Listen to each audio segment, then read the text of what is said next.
জাঁকজমকপূর্ণ পরিবেশে নগরীর মাদারবাড়ি মাতৃছায়া একতা সংঘ আয়োজিত আন্তঃফুটসাল ফুটবল টুর্নামেন্ট সম্পূর্ণ হয়েছে। 21শে ফেব্রুয়ারি বৃহস্পতিবার সন্ধ্যায় স্থানীয় মাঠে সংগঠনটির সপ্তমবারের মতো এই আন্তঃফুটসাল ফুটবল টুর্নামেন্ট ফাইনাল খেলা ও পুরস্কার বিতরণ অনুষ্ঠান অনুষ্ঠিত হয়। ফাইনাল খেলায় মনিয়া একাদশ বনাম ইউনুস স্মৃতি সংসদে মধ্যকার খেলায় মনিয়া একাদশ 2-0 গোলে জয়লাভ করে চ্যাম্পিয়ন হবার গৌরব অর্জন করে।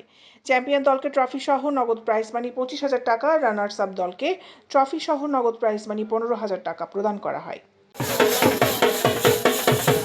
এতে মাদারবাড়ি মাতৃছায়া একতা সংঘের সভাপতি মোহাম্মদ রুবেলের সভাপতিত্বে ও মোহাম্মদ আরমিনের সঞ্চালনায় প্রধান অতিথি ছিলেন চট্টগ্রাম জেলা ক্রীড়া সংস্থার সাবেক কাউন্সিলর সালাউদ্দিন।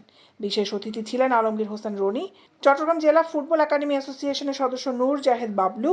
আর উপস্থিত ছিলেন জাহিদ হাসান শোভন, ইসমাইল হোসেন, মোহাম্মদ বশির, অলিউল ইসলাম, মোহাম্মদ আলম, মোহাম্মদ শাহজাহান, মোহাম্মদ রুবেল, মোহাম্মদ খোরশেদ আলম।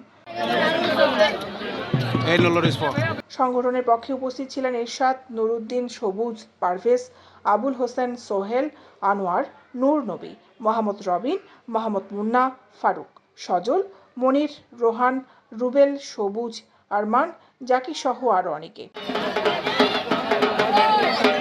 দৈনিক আজাদী।